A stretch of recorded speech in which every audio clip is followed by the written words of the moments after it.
ہماری پہلی پہچان یہ ہے کہ ہم محمدی ہیں، نبی کریم صلی اللہ علیہ وسلم کے امتی۔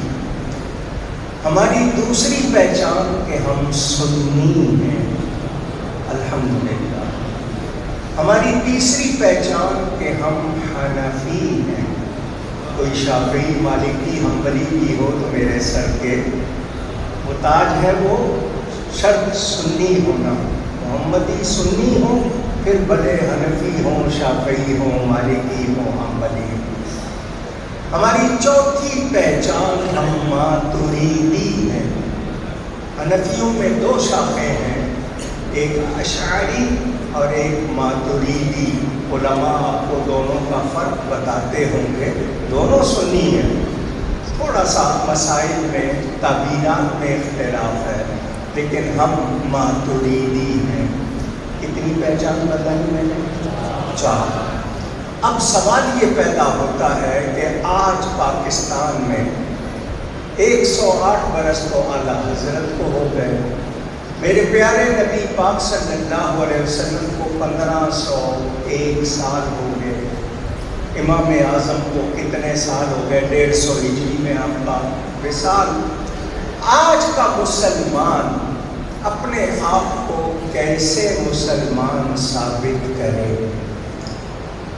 کیونکہ جو اللہ کے خلاف بات کرتا ہے وہ بھی خود کو مسلمان کہتا ہے، بھلے اس نے کتاب میں لکھ دیا ہو کہ اللہ جھوٹ بول سکتا ہے، معاذ اللہ، سب کہیں معاذ اللہ کا مطلب اللہ کی پناہ۔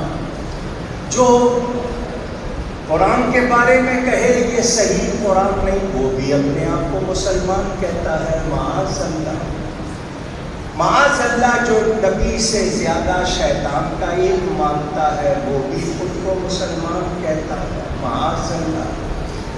جیسا یا جتنا علم میں غیب نبی کو عطا ہوا ویسا جانوروں پاگلوں کو بھی ہے، وہ بھی اپنے آپ کو مسلمان کہتا ہے، معاذ اللہ۔ کوئی صحابہ کی عظمت کا منکر، کوئی اہل بیت کی شان کا منکر، کوئی اولیاء کا منکر، ایک لمبی بحث، کس کو مسلمان کہیں کس کو نہ کہیں۔ ایک وقت تھا کتابیں لکھی جا رہی تھی، انگریز نے پیسہ دیا، اس زمانے میں آج سے 100 سال پہلے 600 روپیہ ماہانہ انگریز اگر ایک مسلمان کہلانے والے کو دے رہا ہے تو دین کی تبلیغ کے لیے نہیں دے رہا بلکہ مسلمانوں کو توڑنے کے لیے دے رہا۔ مکالمۃ الصدرین کتاب کا نام ہے، کسی پہ الزام نہیں لگاؤں گا، یہ اسٹیج بہت ہی محترم ہے، یہاں سے میں کچھی باتیں نہیں کروں گا انشاءاللہ۔ تو 600 روپیہ اس دور میں دیا جاتا تھا، کیوں؟ دین کے لیے، اسلام کے لیے نہیں، مسلمانوں کو بگاڑنے کے لیے۔ کوئی کچھ کہہ رہا تھا، ایک کتاب لکھی گئی جس کا نام تھا تقویۃ الایمان، کتاب کا نام تو ایمان کو قوت دینے والی، مگر اس میں 70 جگہ پر نبی کی توہین کی گئی۔ چوڑے چمار کا لفظ معاذ اللہ نبی کے لیے لکھا گیا، معاذ اللہ۔ کسی نے تہذیب الناس لکھ دی، خاتم النبیین کا معنی آخری نبی سمجھنا، عوام کا خیال بتا دیا۔ یہ کون لوگ تھے جو چاہتے تھے کہ جس کا کھا رہے ہیں اسی کا گائیں؟ بات سمجھ میں آئی؟ کہاوت ہے نا، جس کا کھانا، تو وہ جس کا کھا رہے تھے اسی کا گا رہے تھے۔ میرے امام کو اللہ نے 1856 میں بریلی میں پیدا کر دیا، انہوں نے بھی کہا اگر یہی قانون ہے، جس کا کھانا ہے اسی کا گانا ہے، تو پھر میں بھی قلم دبو کے یہی لکھوں گا، سب سے اولا ہو والا ہمارا۔ یہ میرا جملہ آپ ہر سال مجھ سے سنتے ہیں اور بار بار سنیں گے، میں بار بار سناؤں گا۔ میرے نبی نے زمین پر لکیریں کھینچی اور بتایا کہ بنی اسرائیل میں 71 یا 72 فرقے ہوئے۔ میری امت میں 73 ہوں گے، کلہم فی النار الا واحدہ، سب کے سب آگ میں جائیں گے سوائے ایک کے۔ نبی کو خبر ہے یا نہیں؟ جو بے خبر ہو اس کو ہم نبی مانتے نہیں، نبی باخبر ہوتا ہے۔ آپ دیکھو بازار میں جاؤ، قرآن کریم کے ترجمے ملتے ہیں، آپ 100 نسخے مختلف لوگوں کے لے لو، الحمد سے والناس تک تمام آیتیں 6666 ہوں یا کم زیادہ۔ یہ کم زیادہ یہ نہیں ہے کہ لفظ کم ہے، کسی نے کہیں وقف مانا ہے، کسی نے کہیں وقف نہیں مانا، اس لیے فرق ہے، ورنہ قرآن کے ایک حرف کا انکار بھی پورے قرآن کا انکار۔ آپ دیکھو گے ایک ایک لفظ کا ترجمہ ملے گا، لفظ نبی کا ترجمہ نہیں ملے گا۔ کیا یہ قرآن کا لفظ نہیں ہے؟ کیا یہ عربی کا لفظ نہیں ہے؟ اے نبی، تو اے کہہ رہے ہو، یہ تو یا کا ترجمہ ہو گیا۔ یا کا مطلب اردو میں اے، آگے نبی کا بھی تو ترجمہ کرو، پورے قرآن کا ترجمہ کر رہے ہو، لفظ نبی کا ترجمہ نہیں کر رہے۔ کیوں؟ اس لیے کہ تم ان کو نبی مانتے ہوتے تو کرتے نا، تم نے ان کو جیسا ماننا تھا ویسا مانا ہی نہیں۔ میرے اعلیٰ حضرت مجھے اردو میں یہ بتاتے ہیں کہ اور کیا غیب تم سے نہاں ہو بھلا، جب خدا ہی نہ چھپا تم پہ کروڑوں درود۔ نبی کے معنی ہی غیب کی خبریں دینے والا، تم اس کا ترجمہ نہیں کر رہے ہو تو تم نبی کو علم غیب رکھنے والا مانتے نہیں۔ ہمارا یہ کہنا اللہ کے مقابل نہیں، اللہ کے برابر نہیں، اللہ کے مقابل نہیں، اللہ کی عطا سے۔ اب اللہ نے کتنا عطا کیا، آپ کے پاس کمپیوٹر ہوگا، آپ لے آئیے، کیلکولیٹر ہوگا، دنیا میں گنتی آ گئی، آئی کیو ناپا جاتا ہے، آپ کے دماغ کی صلاحیت کتنی ہے، آپ بتاتے ہیں اتنی ہے، فلاں شخص کی اتنی تھی، اس کے بعد اتنا نہیں ہوا۔ میں تو آج تک محدث اعظم کا آئی کیو نہیں ناپ سکا، اعلیٰ حضرت کا کہاں سے ناپوں گا؟ آپ کا دماغ ایک وقت میں کتنی باتیں یاد رکھ سکتا ہے؟ سائنس نے اپنے طور پر بتایا 4 کروڑ باتیں آپ کا ذہن یاد رکھ سکتا ہے، مگر جتنے یہاں بیٹھے ہیں کیا سب کی صلاحیت ایک جیسی ہے؟ نہیں۔ اعلیٰ حضرت مولانا ظفر الدین بہاری کے ہاں گئے، ایک کتاب دیکھی، فرمایا کہ ایک دن کے لیے دے دینا، میں بریلی لے جاؤں گا، پڑھ کے بھیج دوں گا۔ اتفاق سے وہ ایک دن آپ کو وہیں رہنے کا موقع مل گیا، یعنی ایک دن قیام لمبا ہو گیا، آپ نے وہ رات میں وہ ساری کتاب پڑھ لی، صبح ان سے فرمایا لے جانے کی ضرورت نہیں ہے، 3 مہینے تک تو مجھے ایک ایک عبارت یاد رہے گی اور مضمون تو ساری عمر یاد رہے گا۔ ایسا آئی کیو والا بھی تو کوئی لے کے آؤ۔ آج آپ اسی سے مقابلہ کرتے ہو نا، آپ کے ہاں، آپ سب کے ہاتھ میں فون ہے، اس میں آپ نے چپ ڈالی ہوئی ہے، انہوں نے میموری کارڈ بھی ڈالا ہوا ہے۔ اب میں حالانکہ تفصیل لکھ کے لایا تھا کہ 1 بٹ میں کتنا، پھر بائٹ میں کتنا، اور یہ کہاں تک چلا گیا ہے سلسلہ کہ کتنا، آخری جو انہوں نے ہے وہ بھی بتا دیا ہے۔ میں نے اس کو بھی شمار کیا، اور اس کو شمار کرنے کے بعد میں نے فتاویٰ رضویہ دیکھا تو مجھے پتا چلا یہ گنتی آج ہو رہی ہے، 100 سال پہلے اعلیٰ حضرت اس سے زیادہ جانتے تھے۔ آپ کو اعلیٰ حضرت کا تعارف ایک ہوا ان کے اشعار کے ذریعے، ایک ہوا ان کی کرامات کے ذریعے، ایک ہوا ان کے بارے میں لوگوں نے آپ کو بتایا۔ 55 مختلف علوم میں تو ان کی کتابیں ہیں، کتنے؟ اونچی کہیے گا۔ میں حضرت صاحب سے اس وقت پورے 5000 روپے دلوا دوں گا، مجھے ان 55 علوم کے کوئی نام بتا دیں، صرف نام بتا دیں، ان کی تعریف کیا ہے۔ میرے آپ جیسے ان 55 علوم کے نام نہیں جانتے. اعلیٰ حضرت نے کتابیں لکھی, 1000 سے زیادہ کتابیں بتائی جاتی ہیں. ان کتابوں کا جو صحیح نام پڑھتے صحیح زیر زبر کے ساتھ, میں اس کو عالم مان لیتا ہوں. فتاوی رضویہ کا وزن تم سے نہیں اٹھتا, متن کیسے اٹھے گا؟ اس احمد رضا کو پہچانو, وہ ہم پر اللہ کی نعمت ہے, احسان اللہ کا. اس دور میں جب کہ لوگوں کا ایمان خریدا جا رہا تھا, کوشش کی جا رہی تھی کہ دنیا سے نبی کے غلاموں کو مٹا دو, ان کے دل سے نبی کی محبت نکال دو, اس دور میں بوریے پہ بیٹھ کے اس شخص نے وہ کام کیا. آج دنیا بھر کی 45 یونیورسٹیز میں اعلیٰ حضرت پر PhD ہو رہی ہے. کیا کیا لکھا, کون کون سا گوشہ سناؤ؟ آپ میں سے یہاں جتنے علماء ہیں ان سے ہٹ کر آپ نے فتاوی رضویہ کا صرف نام سنا ہے, اس کا صرف خطبہ پڑھ لیجیے گا. خطبہ شروع میں ہوتا ہے نا, جیسے میں نے خطبہ پڑھ کے تقریر شروع کی, اس کا خطبہ پڑھ لیں. 90 کتابیں ہیں فقہ کی. کتنی؟ ان کتابوں کے نام میرے اعلیٰ حضرت نے نبی کے القاب بنا کر لکھے. ایک شخص اپنے آپ کو عالم کہتا تھا, وزیر بھی رہا, میں نام نہیں لیتا. میں نے اس کو کہا, میں نے کہا تم اعلیٰ حضرت سے کیوں اختلاف رکھتے, کبھی پڑھا ہے؟ میں نے اس کے سامنے خطبہ رکھ دیا, مسجد میں بیٹھا ہوں, کتنی دیر تک اس شخص کے آنسو نہیں رکے. اس نے کہا ہم بھول میں تھے, اس جیسا بندہ تو ڈھونڈے سے نہیں ملے گا.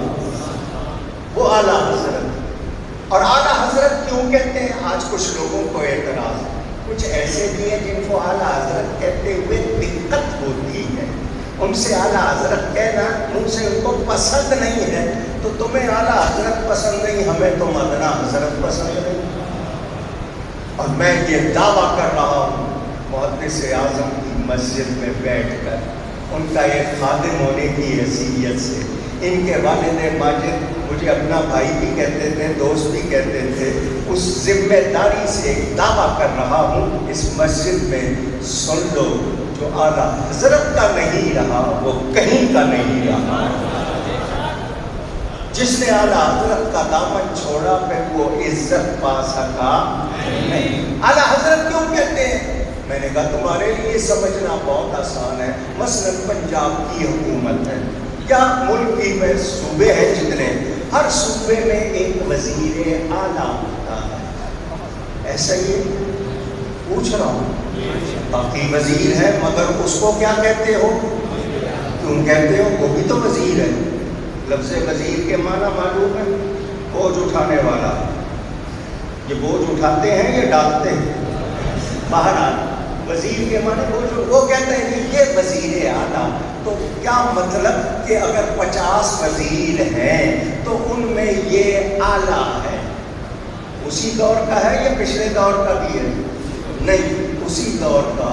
تو اعلیٰ حضرت کے دور میں جتنے بھی حضرت تھے سینکڑوں کی تعداد میں, ان سب نے کہا یہ ہم میں اعلیٰ ہے. ان کو اعلیٰ حضرت کہتے ہیں. اور جب بھی دنیا میں اعلیٰ حضرت کہا جائے ایک ہی شخص کا نام ذہن میں آتا ہے. حالانکہ بادشاہوں نے, نوابوں نے اپنے نام کے ساتھ اعلیٰ حضرت لکھا. سلطنت عثمانیہ حیدرآباد دکن بھوپال یہ وہ سب لکھتے تھے, کوئی نہیں پہچانتا. مگر میرے رضا کو دنیا جانتی ہے. جس سمت آ گئے ہو سکے بجا دیے. اللہ تعالیٰ نے وہ ان کو مہارت عطا کی. اچھا پٹھان ہے, میں پٹھان نہیں ہوں, حضرت صاحب پٹھان نہیں ہیں, آپ میں سے کتنے نہیں, ہماری کوئی خاندانی رشتہ داری نہیں ہے. وہ پٹھان تھے, افغانی بڑی قبیلہ تھا وہاں کے تھے. وہ آ کے انڈیا میں بسے, ان کے پردادا آ کر وہاں بسے, وہیں پر بریلی میں ان کا سلسلہ. اعلیٰ حضرت سے ہمارا خاندانی رشتہ نہیں ہے, جسمانی رشتہ نہیں ہے, ایمانی رشتہ ہے. انہوں نے ہمارے عقائد کی حفاظت کی, ہمارے وہ محسن ہیں, ہم ان کو سلام کرتے ہیں. دودھ کا دودھ، پانی کا پانی کر دیا۔ مجدد کہتے ہیں تازہ کرنے والے کو۔ جتنے لوگوں نے ملاوٹیں کی تھی، اعلیٰ حضرت نے وہ ساری ملاوٹیں دور کر کے دین کو پوری طرح ہمارے سامنے رکھ دیا۔ مجھے یہ بتائیں، میرے اور آپ کے پاس بھی زمینداری ہوگی، کاروبار ہوگے، تجارت ہوگی، آمدنی ہوتی ہوگی، ہم دین کو کتنا ٹائم دیتے ہیں؟ اعلیٰ حضرت کا میں وہ گھر دیکھ کے آیا ہوں، ان کی وہ بیٹھک دیکھ کے آیا ہوں جہاں بیٹھ کے لکھا کرتے تھے۔ بتاتے ہیں کہ لکھنے کے بعد دونوں ہاتھ چھوڑ کے دائیں رخسار کے نیچے رکھ کر تھوڑا سا جسم کو ڈھیلا کر دیتے تھے۔ بائیں جانب سے کوئی دیکھتا تو اعلیٰ حضرت کا جسم لفظ محمد کی شکل بنا ہوتا۔ فرماتے جس دن سے پتا چلا ہے کہ بغداد اس طرف ہے، میں نے کبھی اس طرف پاؤں نہیں دیے۔ یہ ادب ہے جو درجے دیتا۔ ابھی آپ نے سنا، آپ کو صاحبزادہ صاحب سنا کے گئے، پیرزادہ صاحب، حضور صلی اللہ علیہ وسلم نے اپنے چچا سے پوچھا، حضرت عباس بن عبد المطلب سے پوچھا، چچا تم بڑے ہو یا میں بڑا؟ کسی اور نے سوال نہیں کیا، خود نبی نے پوچھا تھا، صحابہ کی محفل میں پوچھا تھا، چچا تم بڑے ہو یا میں بڑا ہوں؟ ہم ہوتے تو کہتے کہ چچا باپ کی جگہ ہوتا ہے، عمر بھی زیادہ، میں بڑا ہوں، ہمارے یہاں تو یہی رواج ہے۔ مگر وہ جواب دیتے ہیں انت اکبر منی، حضور بڑے تو مجھ سے آپ بھی ہیں، وَأَنَا أَصَلُّ یا رسول اللہ، مگر گنتی میں سال میرے زیادہ ہیں، یعنی پیدائش میری پہلے ہوئی۔ یہ ادب تھا، یہ درجے دیتا تھا۔ حضرت عباس کہتے ہیں حضور میں نے آپ کی شان میں اشعار لکھے ہیں، سناؤ؟ تو میرے نبی نے جو پہلا جملہ کہا وہ یاد کر لو۔ فرمایا لا یفقد اللہ فاقہ، چچا ضرور پڑھو، جس منہ سے تم میری نعت پڑھو اللہ اس منہ کو سلامت رکھے۔ پتہ چلا جو نعت پڑھتے ہیں وہ منہ سلامت رہتے ہیں، اور بعض ایسے منہ ہوتے ہیں تابوت پہ لکھ دیا جاتا ہے منہ دیکھنے کے قابل نہیں ہے نا، ایسے اندازہ کریں میرے دوستو۔ میں نے آپ کو دوسری بات یہ بتانی ہے کہ ہمیں اب پہچان کرانی پڑی اس دور میں، مشکل ہو گئی۔ یہاں پر بہت سے لوگ اپنے آپ کو سنی بھی کہنے لگ گئے، حنفی بھی کہنے لگ گئے، ماتریدی بھی کہنے لگ گئے، مگر عقیدوں میں ایسا فرق جو اہل سنت کا نہیں ہے۔ تو اب ہمیں پتہ کیسے چلے گا کہ واقعی یہ سنی ہے یا نہیں؟ تو اللہ نے ہمارے لیے امام احمد رضا کو کسوٹی بنا دیا، بس اس سے پوچھ لیں اعلیٰ حضرت کو کیسا مانتے ہو؟ اعلیٰ حضرت نے کوئی نیا فرقہ نہیں بنایا، کوئی نئے عقیدے نہیں دیے، کوئی نیا مذہب ایجاد نہیں کیا، انہوں نے کوئی نئی بات نہیں کی، انہوں نے قرآن و حدیث کی صحیح ترجمانی کی ہے۔ میرے آپ کے ایمان کو بچایا ہے، یہ ان کا ہم پر احسان۔ تو آج پوری دنیا میں، صرف فیصل آباد میں یا پاکستان میں نہیں، باہر کی دنیا میں بھی جا کر پتہ کرنا ہو کہ یہ صحیح ہے یا نہیں، وہاں بھی اعلیٰ حضرت کا نام لیتے ہیں، چہرہ کھل جائے تو پتہ چلتا ہے اپنا ہے، اور اگر وٹ پہ جائے، پیشانی شکن آلود ہو جائے، بل پڑ جائے، تو پتہ لگ جاتا ہے کہ اندر کا معاملہ درست نہیں۔ وہ اعلیٰ حضرت، انہوں نے کتابیں لکھی، کتاب چھپتی ہے 500، 1000، 2000، 5000، ایک ایڈیشن 1000 کا، 2000 کا ختم ہو جائے، دوسرا، تیسرا، چوتھا ایڈیشن۔ اعلیٰ حضرت کے اب تک 50 ایڈیشن چھپے، مگر آپ میں سے بہت کم لوگ ہوں گے جنہوں نے اعلیٰ حضرت کی کتابیں پڑھی ہوگی۔ مگر 2 کتابوں کے نام بتا رہا ہوں، وہ پڑھ لینا، اردو میں ہے، آسان ہے۔ پہلی کتاب کا نام ہے تمہید ایمان۔ کیا نام ہے؟ اگر سب کہہ دیں گے تو بڑی مہربانی، یہ آپ سب نے پڑھی ہے۔ دوسری کتاب اردو نام ہے 10 عقیدے، دوسری کتاب کا اردو نام، عربی نام اعتقاد الاحباب، اردو نام 10 عقیدے۔ یہ 2 کتابیں ہر سنی نے پڑھنی، یہ رافضیت، ناصبیت، تفضیلیت، افضلیت، تفصیلیت، یہ جتنے ہیں ان سب کا صفایا ہو جائے گا۔ وہ کتابیں پڑھ لو میں سمجھ آ جائے گی۔ وہ اعلیٰ حضرت فاضل بریلوی میرے اور آپ کے ایمان کے ہوئے محافظ، تو جو حفاظت کرے پہرا دے، بتائیے وہ محسن ہے یا نہیں؟ اچھا، یہاں جتنے بھی علماء بیٹھے ہیں میں آپ کو دعوت دوں گا، ذرا تھوڑا سا آسان لفظوں میں یہ بتائیے، یہاں جس عالم کو آپ پہچانتے ہیں مجھے اس عالم کے علم کی تفصیل بتا دیں کہ یہ کتنا جانتا ہے، بتا دیں۔ آپ کہیں گے ٹائم چاہیے، میں ایک دن دیتا ہوں۔ آپ کہیں گے ٹائم چاہیے، میں ایک ہفتہ دیتا ہوں۔ آپ کہیں گے ٹائم چاہیے، میں مہینہ دیتا ہوں۔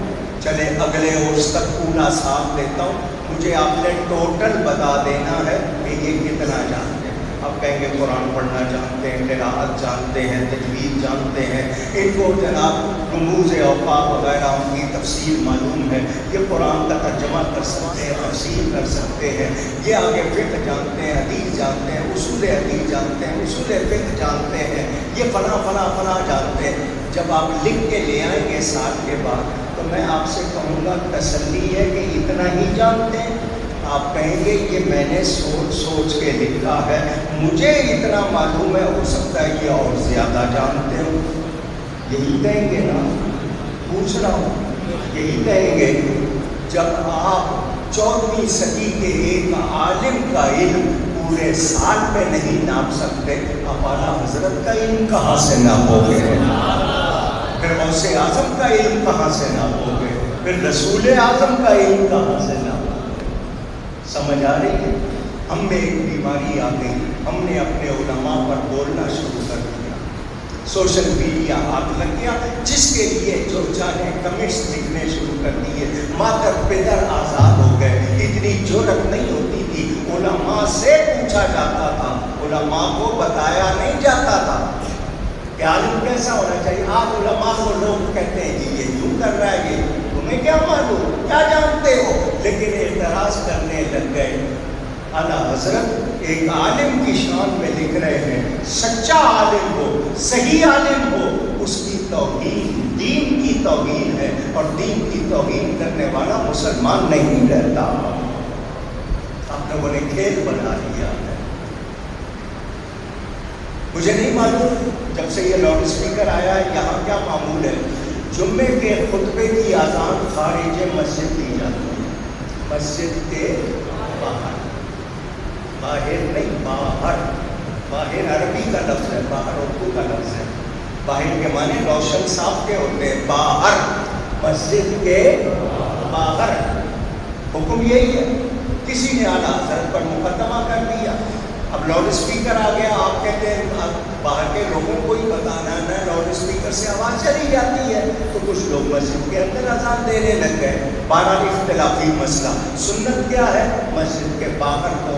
اعلیٰ حضرت پر مقدمہ ہو گیا، ساری عمر انگریز کی کورٹ کو عدالت نہیں مانا، بہت کوشش کی، غیروں نے ایک مرتبہ عدالت میں لے آئے، اعلیٰ حضرت نہیں گئے، مقدمہ آ گیا، سمن آ گئے۔ عدالت میں جاؤ تو جب مقدمہ جس کا لگتا ہے وہاں اس کا جو جج کا ملازم ہوتا ہے وہ دروازے سے باہر نکل کے کرتا ہے، فلانا حاضر ہو۔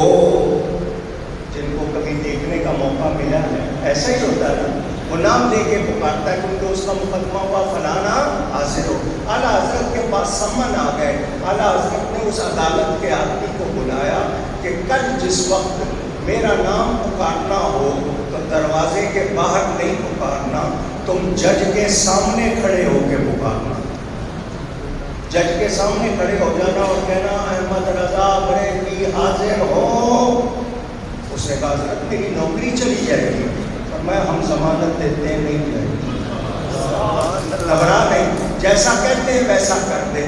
اس نے کہا بہت اچھا، حضرت کا معتقد تھا۔ اگلے دن پیشی ہوئی، جج نے کہا بلاؤ، اس نے جج کے سامنے آگے کھڑے ہو کر کہا مولانا احمد رضا حاضر ہو۔ جج نے کہا یہ کیا بدتمیزی ہے؟ اس نے کہا جو مقدمہ چلایا تو احمد رضا بھی تو یہی کہتا ہے۔ وہ بھی یہی کہتا ہے کہ سامنے کھڑے ہو کے کیوں کہتے ہو، باہر جا کے کہو نا۔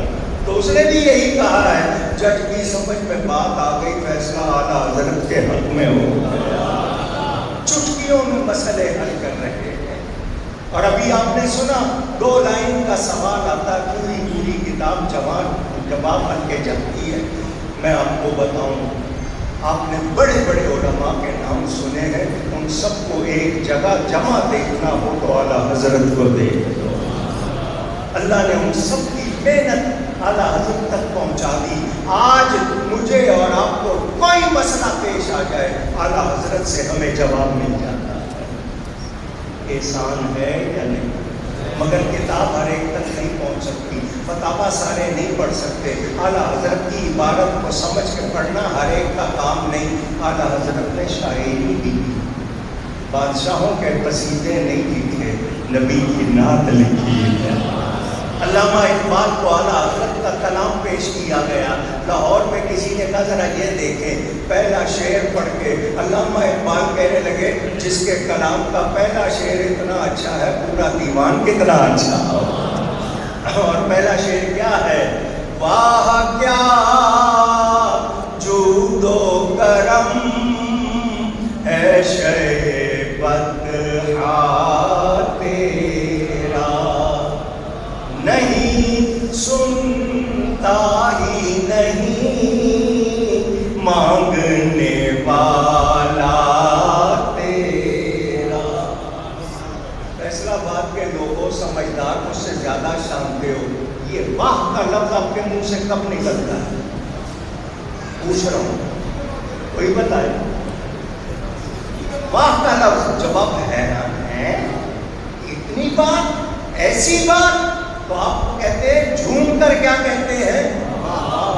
اعلیٰ حضرت نے پہلا لفظ واہ لکھا ہے، کیا مطلب؟ دنیا کے سارے سخی دیکھ لو، ان کی سخاوت دیکھ لو، پھر آگے میرے نبی کو دیکھ لو، تم بھی کہو گے واہ واہ کیا جود و کرم ہے شیبت ٹائم بہت کم میں سمجھا دیتا ہوں۔ حاتم طائی بڑا مشہور ہے، تاریخ میں سخی مشہور ہے۔ وہ اپنے محل میں اسٹیج لگاتا تھا، چھوٹی چھوٹی پوٹلیاں تھیلیاں بنا کے پاس پیسوں کی رکھ لیتا تھا۔ اس کے محل کے 100 دروازے تھے۔ ایک شخص آیا مانگنے والا بھکاری، پہلے دروازے سے، حاتم نہیں پوچھتا تھا کیا، اٹھا کے دے دیتا تھا۔ وہی شخص دوسرے سے آ گیا، حاتم یہ نہیں کہتا تھا تم پہلے لے گئے ہو، پھر دے دیتا تھا۔ ایک ہی شخص 100 دروازوں سے آیا، حاتم بار بار دے رہا، 100 پورے ہو گئے، وہ پہلے سے پھر آ گیا، اس نے آگے پھر سوال کیا، حاتم نے پھر دے دیا۔ کسی نے کہا دیکھو 100 بار دے رہا ہے، ایک بار بھی نہیں پوچھ رہا کہ تم بار بار کیوں آ رہے ہو، دے رہا ہے، کوئی ایسا سخی ہے؟ تم کہتے ہو تمہارے نبی سب سے زیادہ سخی، تو ان کی کوئی بات سناؤ۔ میں نے کہا ساری باتیں رکھو ایک طرف، حضرت ربیہ حضور کو وضو کرواتے ہیں تہجد میں۔ ایک دن آقا نے فرمایا یا ربیہ تو سل، سل کا مطلب مانگ، کیا مطلب؟ قید نہیں، یہ مانگنا ہے یہ نہیں مانگنا، اتنا مانگنا ہے اتنا نہیں، یہاں کا مانگنا ہے وہاں کا نہیں، سل بغیر قید کے فرمایا مانگ۔ وہ آگے سے نہیں کہتے حضور آپ نے مجھے قرآن پڑھایا ایاک نعبد و ایاک نستعین، جو مانگنا ہے اللہ سے مانگوں، آپ سے کیوں مانگوں؟ آپ نے توحید سکھائی ہے۔ صحابی آگے سے ایسا نہیں کہتا، صحابی کہتے ہیں اسألک، حضور میں آپ سے مانگتا ہوں۔ میں آگے نبی بھی نہیں کہتے کیا میں نے تمہیں توحید نہیں سکھائی، قرآن نہیں پڑھایا، جو مانگنا ہے اللہ سے مانگو؟ نہیں، بہت مختصر کر رہا ہوں ورنہ یہی بات مزے لے کے آپ کو سناتا۔ صحابی کو حضور کہہ رہے ہیں سل، وہ کہہ رہے ہیں اسألک، دونوں باتیں حدیث کی موجود، دنیا کا کوئی اہل حدیث کہلانے والا بھی انکار نہیں کر سکتا، صحیح حدیث ہے۔ وہ کہتے ہیں موت موقع ہے، آج نبی موج میں ہے، اور حضور نے فرمایا آج کچھ ایسا مانگ لوں پھر مانگنے کی ضرورت ہی نہ پڑے، مانگنے کی ضرورت نہ پڑے۔ اسألک مرافقتک فی الجنہ، حضور کیا مانگتا ہوں؟ جس طرح دنیا میں آپ کے ساتھ ہوں قیامت میں جنت میں بھی آپ کے ساتھ رہوں۔ یار ایک کو مانگنا نہیں آتا، ناراض نہیں ہونا، کہتا بھی نہیں لگانا، بات سنا رہا ہوں۔ ایک بوتل ملی کسی کو، پٹھان کو، وہ وہاں قبائلی پٹھان، آپ میں سے کوئی ہے تو ناراض نہ ہو، اس نے وہ ڈھکن کھولا، پاک نکالا تو جن نکل آیا، جن کا بوتل مشہور ہے، وہ جن نکل آیا، اس نے کہا تم نے مجھے قید سے آزاد کیا ہے، بولو میں تمہارے 3 کام کر سکتا ہوں، کر کچھ نہیں سکتے، صرف لطیفہ ہے، میں 3 کام کر سکتا ہوں، کیا چاہتے ہو؟ وہ بیچارہ غریب آدمی تھا، اس نے کہا شاندار بنگلہ، پہلا کام شاندار مکان، اس نے کہا ہو گیا۔ دوسرا کام اس نے کہا اس میں مالدار لوگ، شاندار بنگلہ، مالدار لوگ، اس نے کہا یہ بھی ہو گیا۔ تیسری چیز کہنے لگا مجھے وہاں چوکیدار لگوا، مجھے وہاں مانگنا ہر ایک کو آتا، شاندار بنگلہ مانگ رہا ہے، مالدار لوگ مانگ رہا ہے، اپنے لیے کیا مجھے وہاں چوکیدار لگوا، تو ہر ایک کو مانگنا نہیں آتا۔ بلا تشبیہ حضرت ربیہ نے کہا آج ایسا مانگ لو پھر نہ مانگنا پڑے۔ حضور نے فرمایا ربیہ جو تو نے مانگا وہ تو ہو گیا، اب غیر ذالک کچھ اور بھی مانگ، کچھ اور بھی۔ وہ صحابی تھے، حضرت ربیہ کون تھے؟ اونچی صحابی نہیں، صحابی تھے، انہیں پتا ہے جو ان کے منہ سے نکلتا ہے وہ قرآن بن جاتا ہے، وہ اللہ کا حکم بن جاتا ہے۔ نعمتیں بانٹتا جس سمت وہ ذیشان گیا،